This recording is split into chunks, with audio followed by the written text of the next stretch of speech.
Assalamualaikum warahmatullahi wabarakatuh.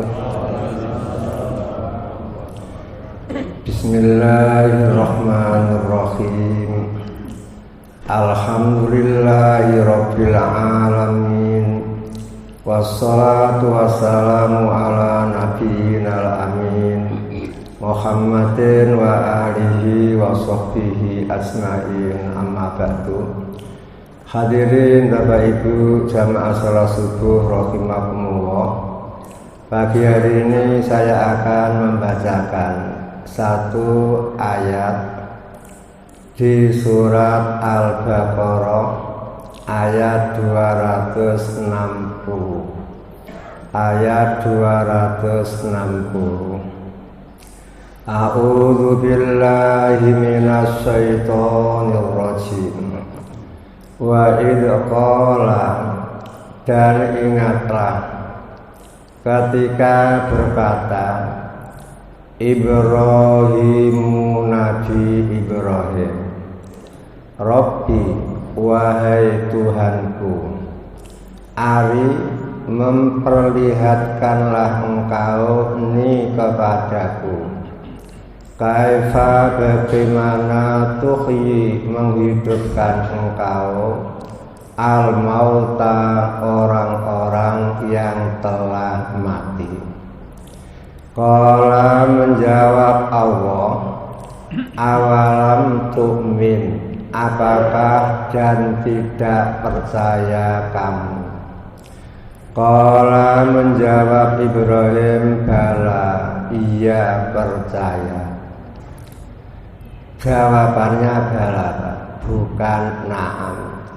Karena kaidah berbunyi bila ada istifham, pertanyaan bersamaan dengan nafi, maka untuk menjawab iya harus bala.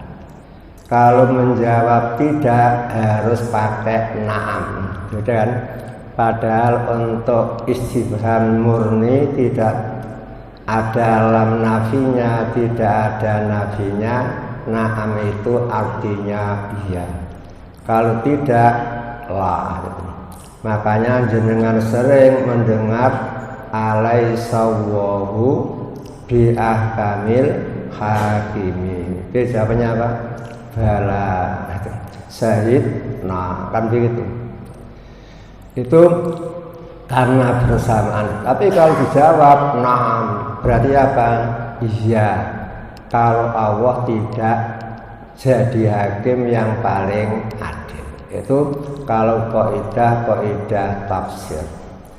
Kemudian diteruskan, walakin liyatma'inna qalbi, akan tetapi ya Allah, agar hati saya semakin tenang, semakin mantap, semakin berdiri tegak lurus.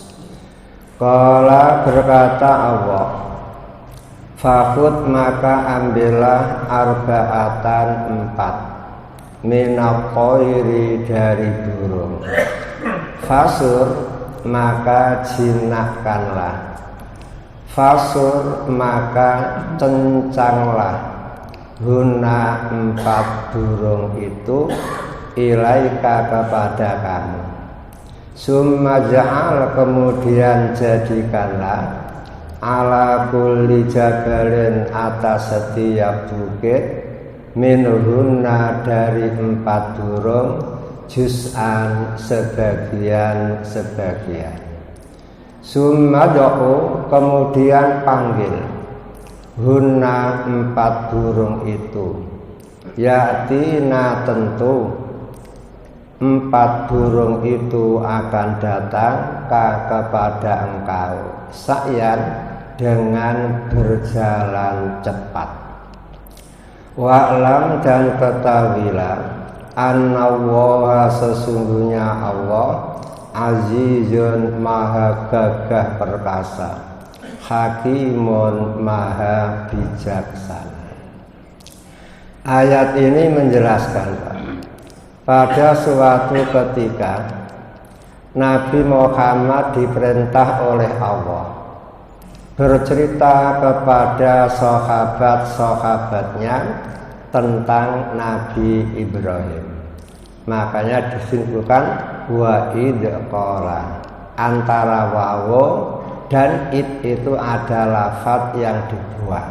Asalnya wadkur, wahai Nabi Muhammad, terangkan, jelaskan kepada kaum apa yang perlu dijelaskan, perkataan Nabi Ibrahim.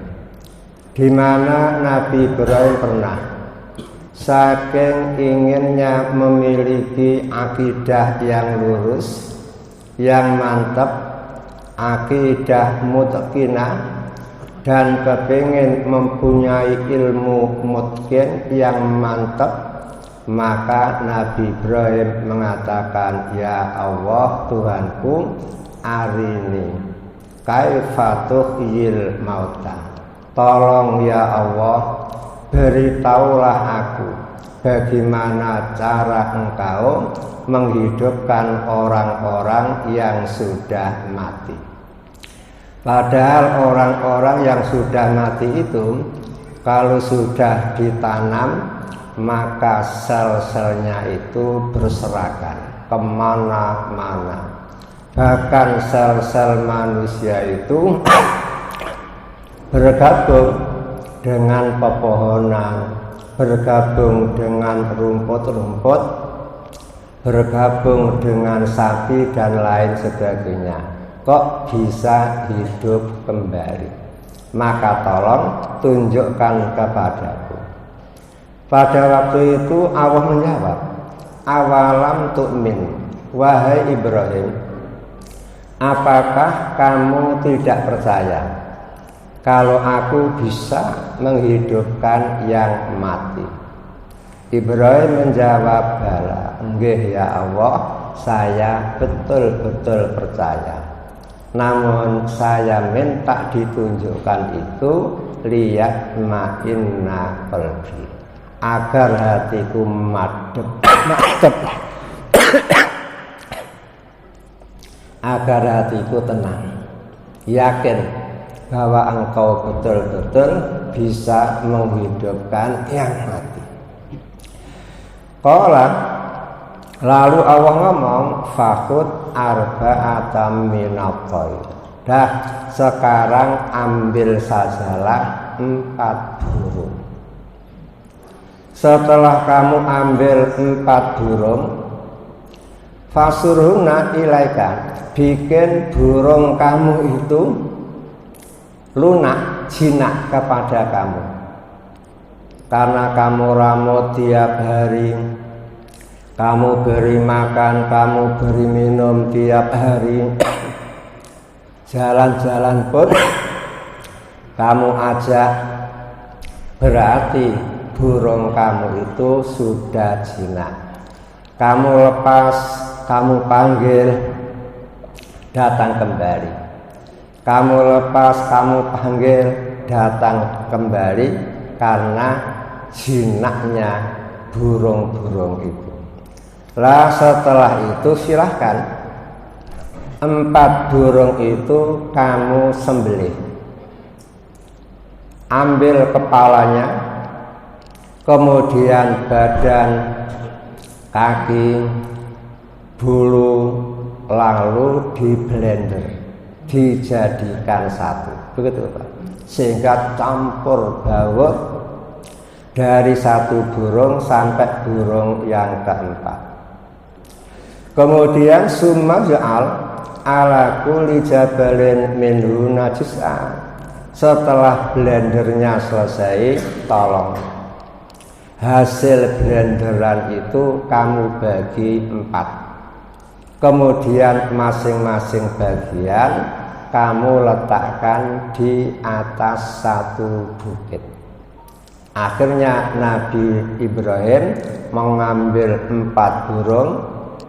Setelah dibikin jinak, dipanggil pun bisa datang, seperti jinaknya anjing piaraan, seperti jinaknya kucing, tahu bosnya lut lulut langsung datang, kan begitu. kemudian disembelih, kemudian setelah di blender dagingnya dibagi 4, kemudian yang satu diletakkan di atas bukit yang satu sampai yang keempat. Lah setelah berada di atas bukit-bukit itu, langsung Nabi Ibrahim memanggil burung yang pertama. Lah kok berdatangan, dagingnya itu berdatangan menuju kepada Nabi Ibrahim. Karena Nabi Ibrahim memegang kepalanya, maka plek langsung membentuk seperti burung lagi dan bisa bergerak-gerak lagi, terbang lagi. Kemudian kepala burung yang kedua diambil, kemudian dipanggil. Lah kok bagian-bagian daging dia yang berada di 4 gunung itu pun datang, sa'yan dengan cepat, sa'yan dengan berjalan kaki. Kemudian yang ketiga ya begitu, yang keempat ya begitu. Kemudian setelah Nabi Ibrahim mengetahui semacam itu, maka Nabi Ibrahim ngomong, ya Allah, sekarang kami betul-betul yakin 100% kalau panjenengan betul-betul azizun, gagah perkasa, hakimun yang maha bijaksana. Kemudian dari cerita ini ada yang bisa diambil pelajaran. Allah ketika membangkitkan manusia sejagat, mulai dari Nabi Adam sampai terakhir, membangkitkan jin dari iblis sampai jin terakhir, itu seperti Nabi Ibrahim memanggil itu. Kalau Nabi Ibrahim kan memanggilnya satu persatu, namun kalau Allah memanggilnya sekali panggil, semuanya sudah hidup kembali, semuanya sudah berdiri tegak, saling memandang, saling memperhatikan. Nafhatun wahidah, ketika tiupan trompet yang kedua, yang dimaksud ini kedua, karena apa? Tiupan trompet yang pertama untuk membuat jagat raya hancur, sisa-sisa manusia mati, kemudian sisa-sisa jin mati. Setelah arba'ina, setelah 40, barulah trompet yang kedua ditiup. Hanya sayang pada waktu itu para sahabat tidak tanya 40 apa gitu. 40 menit, apa 40 jam, apa 40 hari, apa 40 minggu, apa 40 tahun. Para sahabat tidak ada yang berani menanyakan. Padahal Nabi itu setiap ada orang bertanya selalu dijawab dan dijawab. Namun pada waktu itu tidak. Berarti jarak antara tiupan yang pertama dengan tiupan yang kedua 40 titik. Kemudian setelah trompet yang kedua ditiup, semua makhluk qiyamun, berdiri, langsung yang turun bisa melihat semua makhluk. Karena pada waktu itu fakasafna angka wita'ukan fabasarukal yauma hadid. Pada waktu itu takbir antara manusia dan jin dibuka oleh Allah, sehingga manusia bisa melihat mak lampir yang asli. Panjenengan juga bisa melihat Nyi Loro Kidul yang asli. Kemudian jenengan pun bisa melihat para malaikat, karena tabir antara kita dan malaikat sudah disingkat, sehingga panjenengan akan tahu mana Kang Jibril, mana kang Mikail, mana kang Raqib Atid yang tekun mencatat amal-amal kita, merekam ucapan-ucapan kita. Itu namanya yanzurun, sama-sama melihat, sama-sama ketahuan. Karena apa? Waktu itu bumi sudah tidak seperti bumi ini, sehingga barizah, nampak semuanya. Lah ternyata Allah di dalam membangkitkan itu cukup nafhatun wahidah, sekali saja tuh semua menjadi hidup kembali, semua menjadi bangkit sendiri. Fajama'nahum jam'a. Setelah terjadi yaumul ba'si, hari bangkit dari kubur, lalu fajama'nahum jam'a, semua makhluk dikumpulkan oleh Allah. Ketika Allah mengumpulkan semua makhluk, Pak, ini macam-macam, Pak. Ada seorang nabi menghadap kepada Allah tanpa punya santri satupun, Pak. Berarti dia berdakwah dari istilahnya diangkat menjadi nabi dan rasul sampai wafat tidak punya murid. Kemudian ada seorang nabi yang datang menghadap Allah Ta'ala dengan membawa 2 orang santri. Ada yang 3, ada yang ruhaid, yaitu 9, di bawah 10. Namun ada yang banyak. Kemudian Nabi Muhammad tanya, mungkin itulah saya dan umat saya. Namun ditegur oleh malaikat, bukan itu Musa dan umatnya.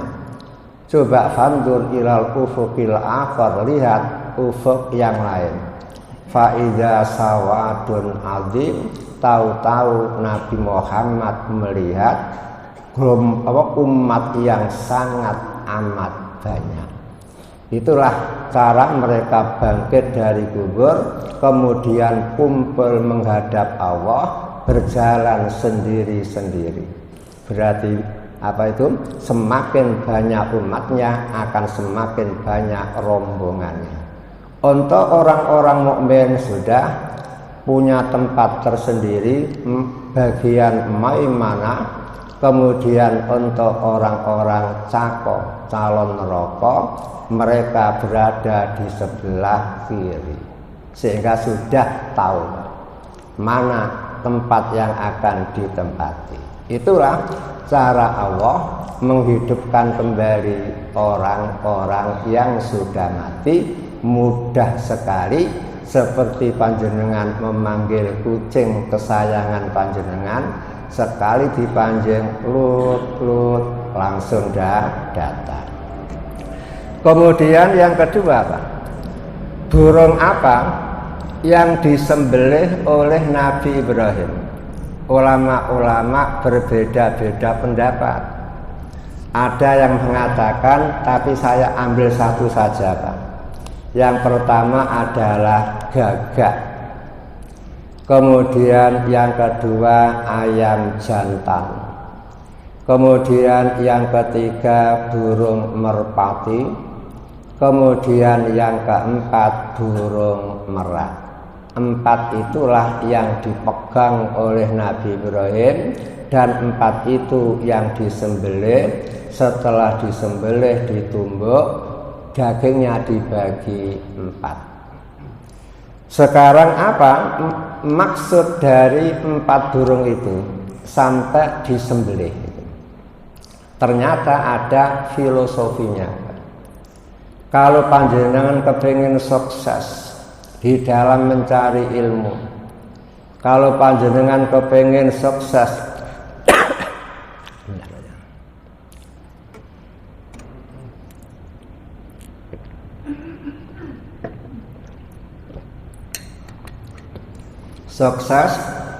mempunyai akidah yang kokoh, memiliki ilmu yang mantap, maka caranya gampang.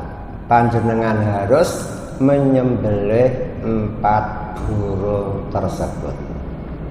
tanpa menyembelih 4 burung itu panjenengan akan gagal memiliki ilmu yang mantap, panjenengan akan gagal memiliki akidah mutkinah yang betul-betul mutkin. Kalau mutkin Pak ya, korek itu Pak mutkin Pak. Kalau menjadi imam tidak pernah keliru, itu namanya apa? Hafalannya mutkin, kokoh. Namun kalau sering-sering lupa, itu belum mutkin. Nah itu kemudian mengapa saya katakan siapa yang kepingin punya ilmu yang hebat, akidah yang hebat harus menyembelih 4 burung itu. Yang saya maksud adalah yang disembelih sifat-sifat buruknya. Paham ya? Bukan nanti jenengan setelah selesai jamaah berburu 4 burung itu, bukan itu maksudnya itu. Sembelih apa? Menghilangkan. Kalau panjenengan menyembelih gagak berarti menghilangkan sifat buruk gagak. Apa sifat buruk gagak? Cinta bangkai. Iya. Nah, bangkai itu haram. Sehingga apabila orang Islam belajar kuliah dimanapun, kalau dia bisa menghindari makanan-makanan yang haram, harapan sukses. Harapan sukses. Lihat kisah Imam Ahmad. Dia tidak mau Pak, marung, khawatir. Sehingga kalau mau makan itu pun dia harus pilih-pilih. Tidak mau menghindari makanan kiriman dari satu negara Pak. Ahmad itu. Karena apa? Di sana banyak orang-orang yang mengelola wakaf, tapi diabaikan karena nganggurnya ditanami orang, kemudian dijual. Begitu itu menurut Imam Ahmad belum steril. Karena apa? Hasil wakaf kok dijual. Kan begitu Pak. Kecuali kalau sudah kesepakatan ini kamu kerjakan, kemudian hasilnya paroding atau yang lain. Itulah kehati-hatian mereka. Kemudian mengapa? Mengapa kita harus menghindari makanan yang haram? Karena dampak positif negatifnya itu luar biasa. Gara-gara makanan haram, maka doa panjenengan tidak akan didengar oleh Allah. Di dalam sebuah hadis dijelaskan ada seorang laki-laki as-asan, kepalanya amburadul, daul-daul, adbaro, kakinya berdebu karena berjalan tanpa alas kaki. Yutilus safar, dia dalam perjalanan yang panjang. Wayamuddu yadai ila sama, tangannya diangkat ke langit, ternyata tidak dikabulkan doanya. Sampai dia menemui Nabi, kemudian mengatakan, Allah berjanji akan memberi apapun yang aku minta. Namun mengapa aku sudah minta kepada Allah, ternyata permintaanku tidak dikabulkan juga. Nabi Muhammad diam, memperhatikan. Setelah itu Nabi ngomong, betul, mat'amuka haramun, makanan yang kamu konsumsi adalah makanan haram. Wa malbasuka haramun, pakaian yang kamu pakai hasil yang haram. Fa aina yustajabu lidzalik, lalu mana mungkin doa kamu akan diijabahi oleh Allah? Padahal dia paling layak doanya dikabulkan. Karena apa? Memenuhi beberapa syarat. Pertama, dia sangat membutuhkan. Yang kedua, dia musafir. Padahal musafir itu kan apa? Doanya mustajab. Yang ketiga, dia berdoa mengangkat kedua tangan. Allah kan malu kalau hambanya berdoa dengan mengangkat tangan, kemudian belum dikasih, tangan sudah diturunkan lagi. Itu kan malu. Namun nyatanya dia tidak dikabulkan. Mengapa? Ya gara-gara mengkonsumsi makanan-makanan yang haram. Itu pertama. Makanya Nabi Muhammad membacakan ayat ya ayyuhar rusulu kulu minat thayyibat wa'malu sholihah. Surat Al-Mu'minun, surat yang ke-23 ayat 51. Wahai para rasul, makanlah kalian dari rezeki-rezeki yang thayyib. Jangan asal makan. Falyanduril insan ila ta'ami. Jadi kalau panjenengan duduk di meja makan, jangan langsung santap, Pak. Namun perhatikan, makanan ini betul-betul halal zatnya. Kalau sudah halal zatnya, apa sudah disembelih sesuai dengan ketentuan Islam? Kalau sudah, bagaimana makanan ini hasil haram apa hasil halal? Jangan asal makan. Lebih-lebih zaman sekarang panjenengan suka beli, padahal belum tentu ketika mereka menyembelih mengikuti syariat. Lah kalau sudah jelas halal, maka silahkan dimakan. Wa'malu sholihan, setelah makan yang halal, beramallah amalan-amalan yang saleh. Beramallah dengan amalan-amalan yang saleh. Berarti apa? Ada kaitan antara makanan yang masuk dan perilaku manusia. Makanya menurut ahli gizi, setiap makanan yang masuk ke dalam perut manusia itu diproses oleh Allah menjadi energi. Kalau makanan itu thayyib, maka menghasilkan energi yang baik. Karena energi yang baik, maka keluarlah tutur kata yang baik.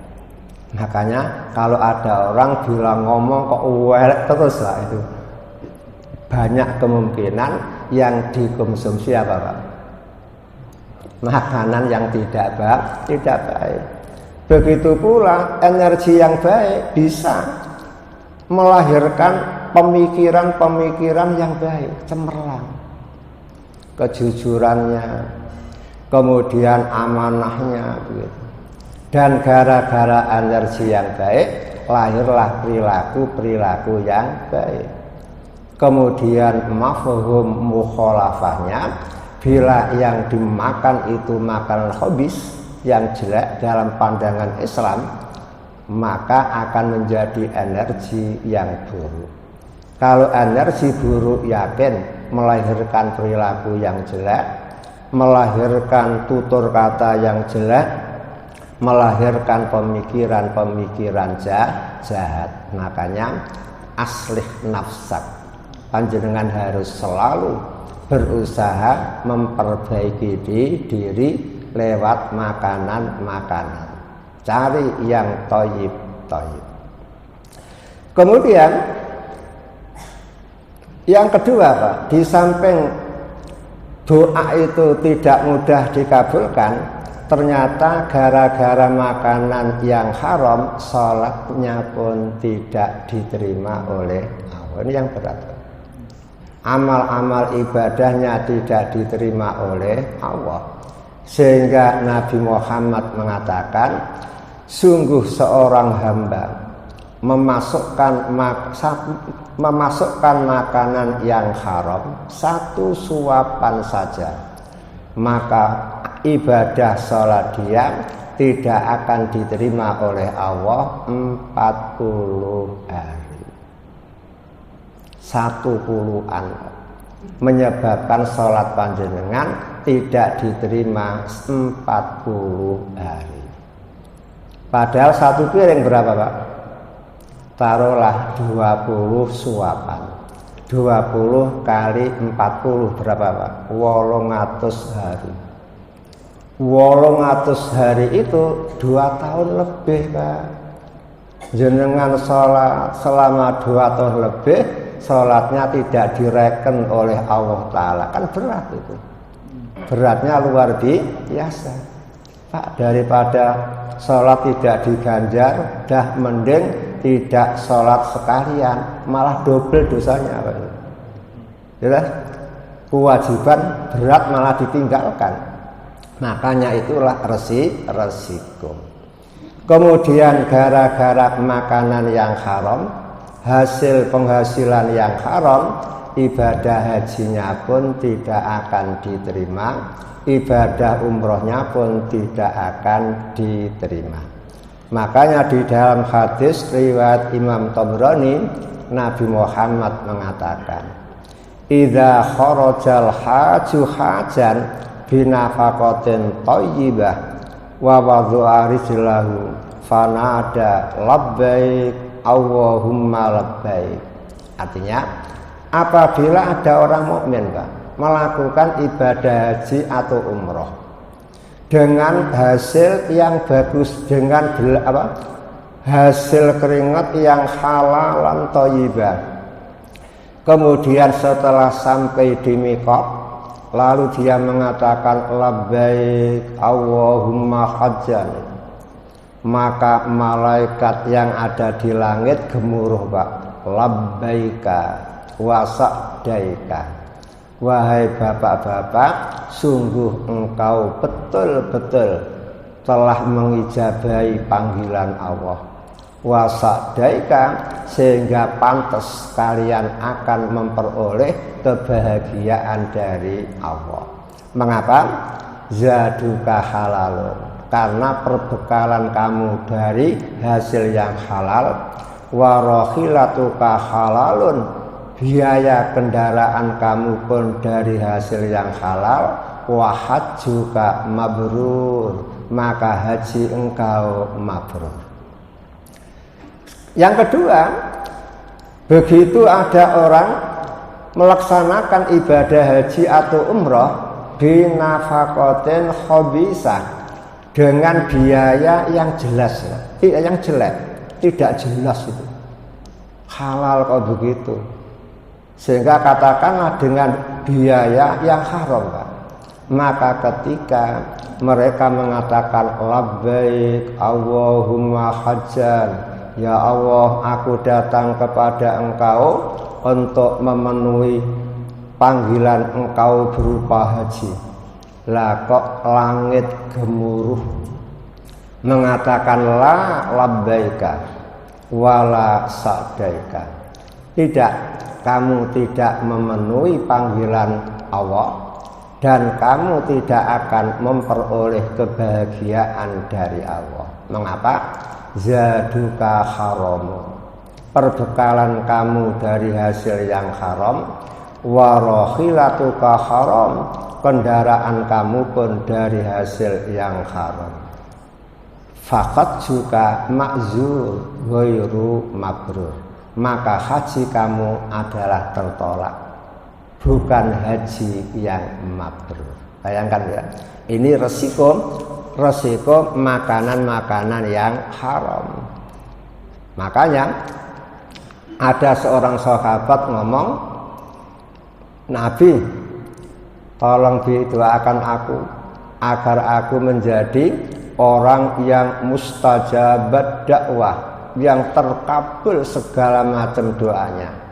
Kata Nabi saat atib mat'amaka, cukup perbagusi makanan kamu, takun mustajabat dakwah, kamu akan menjadi orang yang mustajab doanya. Itu ya. Kemudian lebih bahaya lagi Pak, Nabi Muhammad mengatakan innal abda ayyuma abdin nabatalahmuhu min suhtin fannaru awlabi. Siapa dari manusia yang dagingnya tumbuh dari hal-hal yang haram, makan rokok lebih baik untuk dia. Neraka lebih baik untuk dia. Bagaimana kalau sudah terlanjur itu? Lalu tobat, apa daging yang dari haram itu bisa hilang? Ternyata ulama menjawab bisa. Caranya apa? Daging yang sudah terlanjur dari makanan, dari hasil yang haram harus digelontor dengan makanan-makanan yang halal. Caranya apa? Sehingga masih ada kesempatan untuk menghapus daging-daging yang tumbuh dari hasil yang haram, dari kerja yang haram. Ini yang harus disembelih. Sifat suka makan bangkai harus disembelih, harus dihilangkan. Jangan sampai kita yang mengharapkan surga terlibat di dalam makanan-makanan yang haram. Menyembelih ayam jantan, apanya yang disembelih? Bukan ayamnya, tapi sifat-sifat ayam jantan. Apa Pak? Di antara sifat buruk ayam jantan, pertama, bergonta-ganti pasangan. Yang kedua Pak, suka pacaran ya. Berapa banyak mahasiswa gagal Pak dari kuliahnya gara-gara apa itu? Pacaran.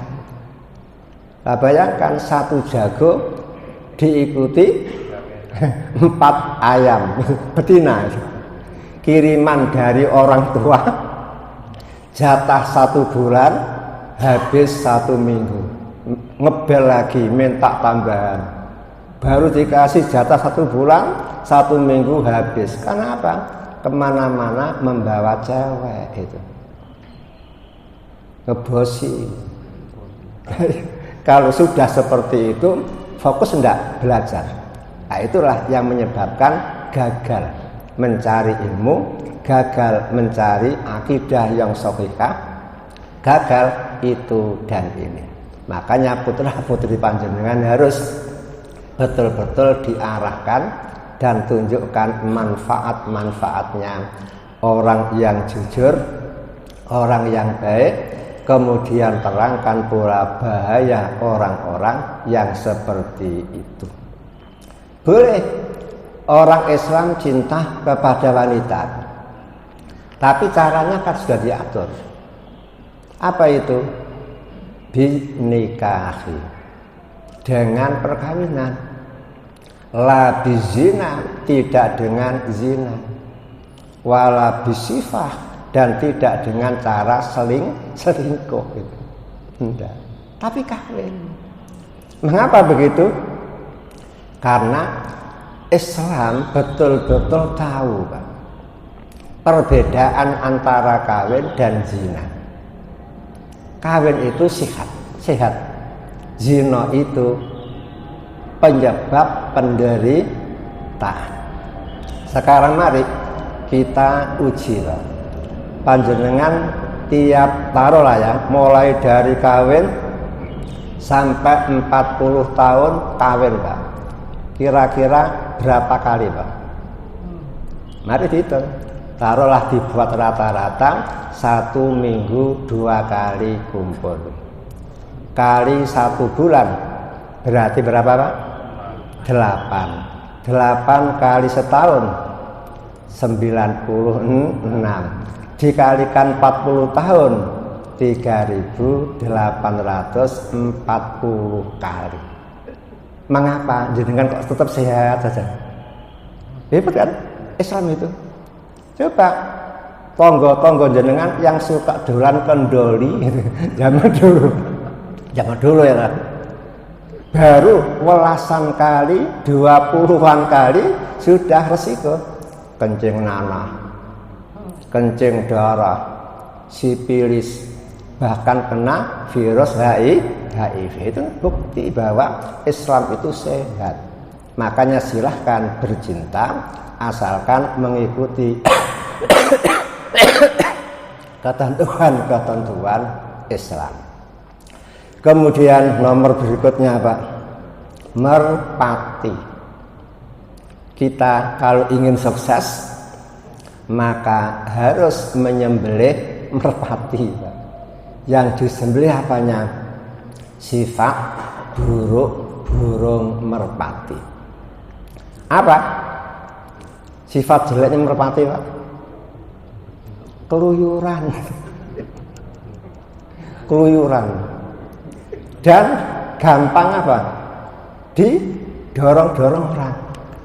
Malah seneng kan? Malah gitu. Sehingga disuruh orang tuanya kuliah. Ternyata keluyuran. Ya tiap hari pergi Pak sekolah itu. Tapi di sekolah tidak ada. Tahu-tahu bagian wali kelasnya ngebel, Bu, nyuwun sewu, anak ibu sudah beberapa hari absen. Apa sakit? Itu mboten iku, Bu. Tiap pagi ya pergi sekolah ya minta sang kepada saya. Yang kedua Bu, SPP-nya masih 0. Bayangkan. Habis untuk jalan-jalan. Mana mungkin sekolahnya bisa berhasil. Maka perlu betul-betul diarahkan itu. Padahal keluyuran itu kan hanya buang-buang waktu. Sementara waktu besok pada hari kiamat dimintai pertanggungjawaban. Didalilin Pak? Dalilnya adalah manusia ketika berada di hadapan Allah, kaki manusia tidak bisa bergerak ke surga atau ke neraka sebelum ditanya oleh Allah tentang 4 hal. Salah satunya adalah an umrihi, tentang umurnya, berikan waktu. Makanya jenengan harus betul-betul memanfaatkan waktu. Untuk apa? Untuk ibadah-ibadah seperti Bapak-bapak di sini jam 2 sudah tahajud di sini, kan luar biasa Pak. Itu mempertanggungjawabkan besok di akhirat mudah sekali. Kemudian yang terakhir burung merak harus disembelih Pak. Apa itu? Sifat burung merak. Apa sifat burung merak Pak? Masih sekolah sudah suka apa Pak? Pamer kecantikan, pamer pakaian, pamer model-model dan lain sebagainya. Maka orang semacam ini jelas Pak, tidak akan berhasil sekolahnya. Karena apa? Terlalu cantik. Akhirnya apa? Sekolahnya gagal. Baru SMP saja sudah disir orang Pak. Karena apa? Dia pakai apa? Pakaian-pakaian yang seperti itu, kemudian perhiasannya ya gemerlapan dan lain sebagainya. Maka panjenengan kalau kepingin sukses, jangan pamer apa itu? Kecantikan, jangan pamer kegantengan, jangan pamer pakaian-pakaian yang mahal, karena masih dalam keadaan belajar. Jadi kesimpulannya Pak, Allah di dalam menghidupkan kembali manusia cukup dengan trompet yang ditiup. Kemudian yang kedua, kepingin sukses dalam belajar harus menghilangkan sifat buruk 4 burung tersebut. Sekian, mari kita akhiri dengan doa kafaratul majlis. Subhanakallahumma wa bihamdika asyhadu an la ilaha illa anta astaghfiruka wa atubu ilaik. Walhamdulillahi rabbil alamin. Wal afu minkum. Assalamualaikum warahmatullahi wabarakatuh.